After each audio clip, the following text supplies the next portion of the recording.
Good morning! Good morning mga ka-diaries. Ayan, Monday morning po. And may pasok na naman ng mga bata sa school. Na nakapasok na si Lucas. At sinabay na lang siya ng kanyang dadad. At diretso na rin siya sa work. So today, mag-start na muna ako. Magbe-breakfast muna ako. Ayan. Hindi naman heavy breakfast, magtitinapay lang ako kasi hindi na naman maganda yung pakiramdam ko sa mga kamay ko. Ayan. Ayan mga ka-diaries, namamaga. Magana naman siya. Masakit. Hindi ko alam, pero may follow-up check-up ako next month. Ayan. Siguro kailangan magpa-laboratory ulit. Ayan, para malaman kung anong cause nito kasi sakit. Lalo na pagkagising, ang hirap. Sobrang tight siya. Mahigpit. Hindi ko maintindihan kung bakit. Pakiramdam ko siya. Parang pag pinipindot ko, hindi naman siya manas, pero masakit talaga.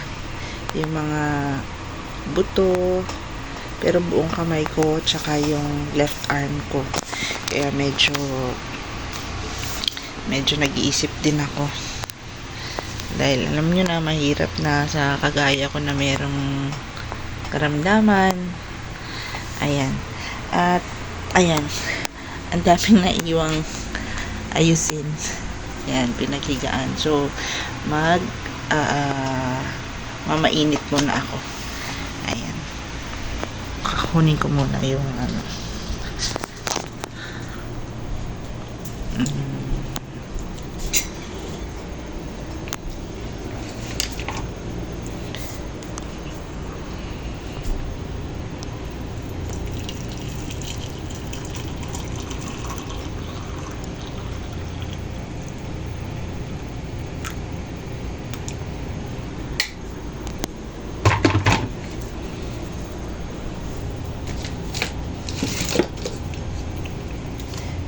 meron akong palaman dito. Yung natitira pa, konti na lang. Doon na ako sa kwarto. At may natutulog pa sa sala. Mga pamangking ko, tulog pa sila kasi late na silang nagsiuwi kagabi. Ayan, mga late na ang uwian kasi nila eh. Yung isa sa department store siya, yung isa naman sa food chain. Kaya naabot sila ng 1 o'clock. Yung sa food chain kasi 24 hours yung trabaho niya. Tapos ayun, may duty siya, may pang graveyard siya. Ganon. Kayo, nag-almusal na ba kayo, guys? Ay, magtitinapay lang muna.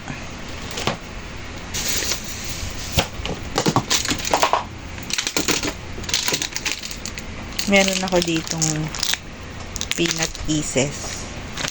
Galing pa to ng Bohol. Ayan. Gumagalaw-galaw yung ko, guys, dito, oh. Parang pumipintig-pintig. Hindi ko alam kung dahil kulang ako sa tulog or hindi ko alam. Ayan, tatry ko itong peanut pieces na to from Bohol. Ayan, Bohol ang province ng mother ko, kaya ayan, nung kami nagbakasyon meron pa hanggang ngayon. Ayan,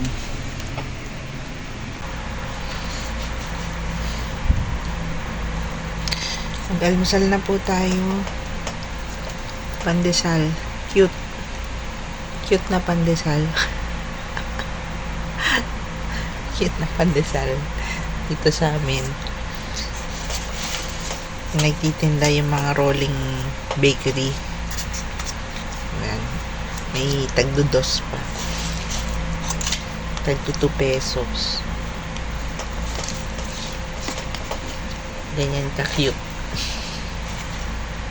Pero ano siya, malunggay. Malunggay pandesal. Kain na po.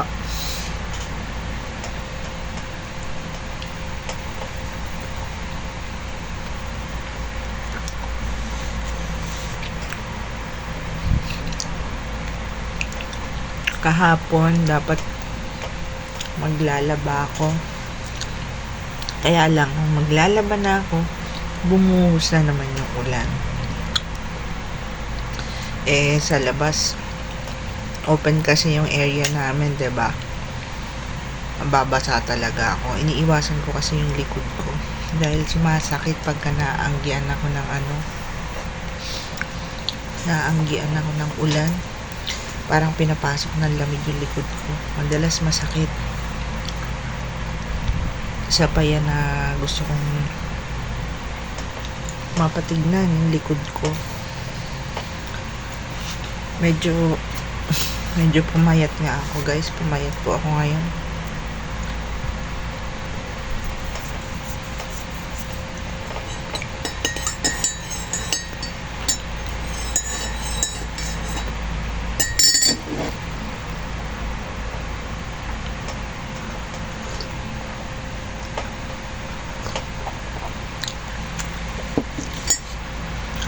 Ganun naman po ang routine. Naisip ko na naman yun kung ano yung uulamin namin para sa araw na ito. Ayoko na kasing kumain muna ng mga ayoko muna kumain ng isda. Baka sa uric. Ko alam, sakit talaga yung kamay ko. Sobrang sakit. Ang tataba tuloy ng daliri ko. Hindi ko alam. Ang hirap. Sa sakit ko, sa cancer, walang bawal. Walang bawal sa cancer. Kaya lang, syempre, nasa akin naman yun kung kakain ako ng sobra. Lahat naman ng sobra, masama. Pero sa mga pork, bihira na kumain yun. Pero tumaas kasi ang sugar ko. Medyo lumagpas na siya sa dun sa normal na level. Ayan, kaya medyo ko. Dapat nga hindi ako kumakain. Bawal kasi sa mataas ang sugar, yung mga starchy, yung may mga harina, mga ganyan, bawal. Kahit yung mga root crops, bawal yan. Pag kumakain ako ng patatas, iba na yung panlasa. Kaya ayan, medyo nahihirapan ako sa kakainin. Mas okay sa akin yung itlog na lang, itlog ng itlog, ganyan. Tapos mga dahon. Parang gusto ko mag-steam na lang muna ngayon ng ng mga dahon. Kasi ang hirap, masakit. Okra, baka mag-okra na lang ako ngayon. Na lang ang kakainin ko. Ayoko munang kumain ng kanin. Hindi pa ako actually nag-test ng sugar level.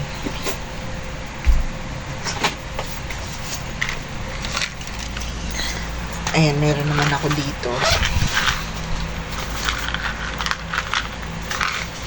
Ito ang ginagamit ko. Ito? AccuCheck. Yan, AccuCheck. Ito ang gamit ko.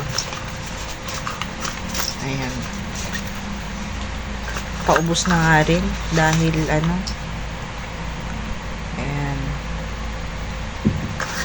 Paubos na rin yung aking lancets.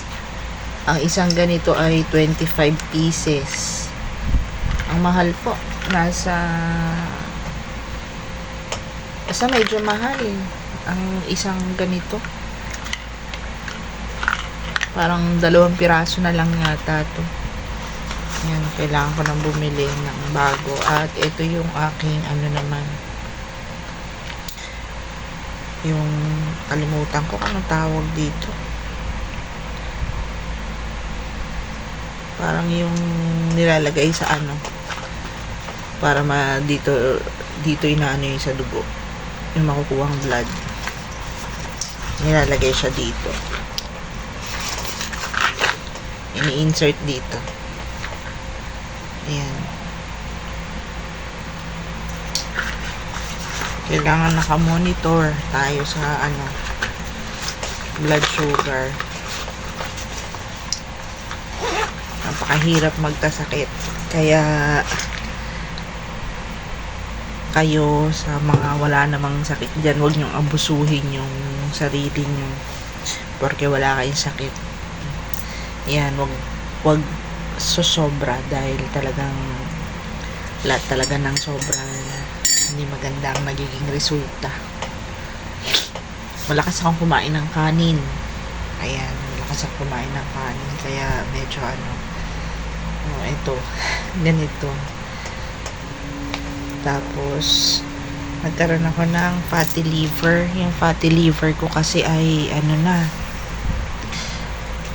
hindi ko siya mapababa. Hindi ko lang alam sa next na ano ko, next na laboratory ko, titingnan ko kung ano na ang bilang ng ano ko, ng sa aking fatty liver, SGPT.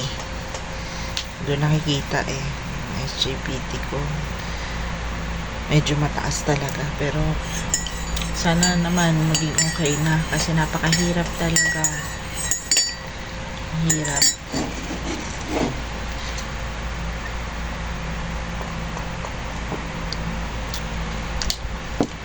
Hindi ka makakain ng normal, marami kang nararamdaman. Ayan, kahapon may napanood nga rin ako dito rin sa YouTube kasi sumasakit yung left dito, ito mula dito, left arm ko sumasakit. Syempre ako kinakabahan ako mamaya sa puso dahil lahi din namin yun, yung sa puso may mga sakit din sa puso. Yung nanay at tatay ko parehas yan, sumasakit yung ganito ko. Tapos, yun, search meron akong napanood na isang doktora na ang sabi ay minsan daw yung pagsakit ng arms natin na umaabot sa ganito, parang sign siya na sinasabi niya na meron kang na kailangan mo na kailangan mong ipa-check ang liver. Ayun. Dahil ako nga, alam ko nga na ayun, may fatty liver nga ako. Kaya siguro dahil doon, maabot siya dito sa may ano ko, dito banda. Masakit. Left lang left. Nagpa-ECG ako nung nakaraan. Medyo okay naman yung ano ko. Okay naman yung aking heart. Okay naman, wala naman daw problem. Pero noon kasi bago ako ma-opera, pero ano yun, 2015 nung ako ay nagpa-check up. Lahat kasi yun, ECG, ganyan. Medyo nakitaan ako ng enlargement of the heart. Yan, pero hindi ko kasi inuna yon dahil ang inuna ko nga ay yung pagpapagamot ko doon sa cancer ko. Kaya ayun, medyo ano ko ngayon, yan ang kailangan kong tutukan ngayon. Mahirap po, meron pa akong maliit yung aking panganay, malaki na, may asawa na, may pamilya na, tapos yung may dalaga na ako, 22 years old, pero ito kasing ang bunso ko, ilang taon pa lang. Kaya, ayan, lagi kong dinadasal kay Lord na bigyan niya pa ako ng mahabang buhay. Makita ko lang na okay na yung mga anak ko. Okay na ako dun. Okay na ako dun. Ay. At, pasensya na kayo sa na-share ko ngayon. Ayan. Wala na naman akong kausap nito. Kayo lang magiging kausap ko itong buong araw na to.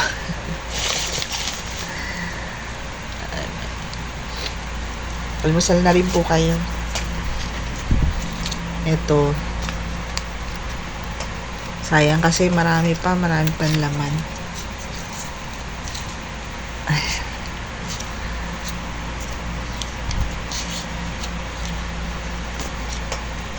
Ang mahilig sa ganyan ay yung asawa ko. Mahilig sa palaman na ganyan. Ano ba to? Cheesy. Baka naman. Kain po.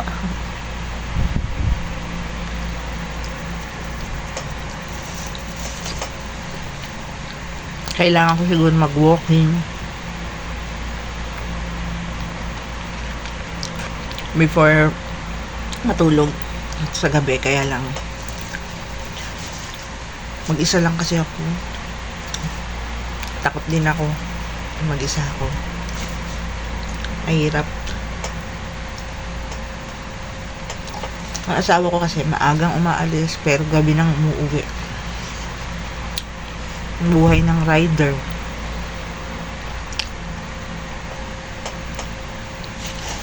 Ang hirap. Pero awa ng Diyos. Laban lang, ganun talaga. Sabi nga niya, wala naman trabaho madali. Lahat ng trabaho mahirap. Totoo naman yun.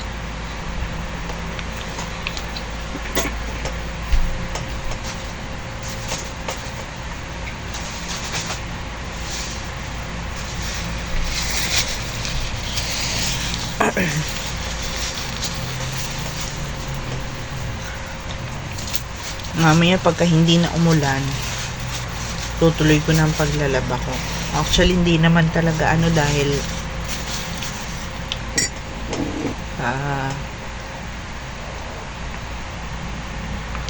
salang ko lang naman sa washing machine. Kaya lang yung sa sampayan,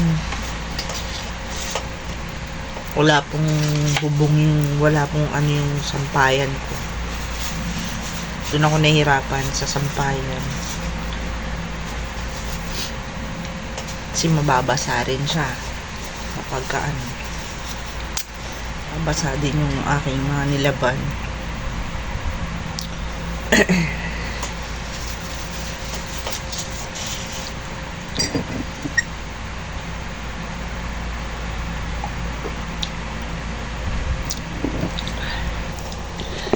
And guys, tapos na tayo mag-almusal. Ayan. Napainitan ko na yung tiyan ko. At magliligpit na ako ng pinaghigaan.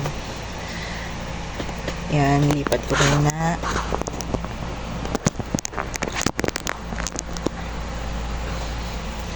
Lipitin ko muna ang pinaghigaan namin.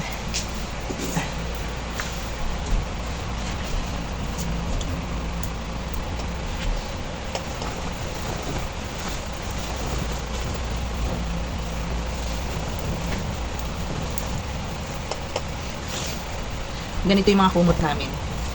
Yung parang malong. Yan, susuot ka na lang sa loob. Susuot ka na lang dito sa loob para hindi siya natatanggal. Lalo na yung bunso ko. Kapag kinumutan mo, maya natatanggal. Kaya ayan, papasok niya na lang yung katawan niya dito.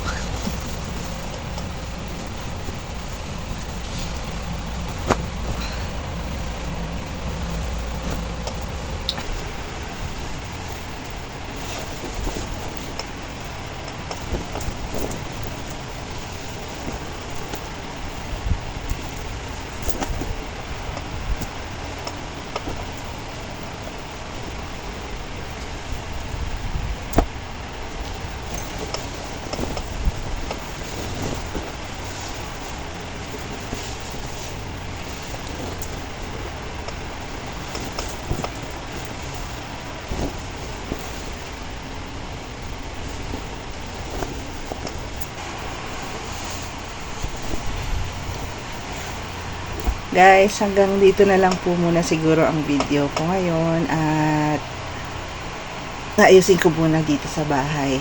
Kita-kita na lang po tayo sa susunod na video namin. Bye-bye po. Thank you. Thank you sa panonood. Good morning!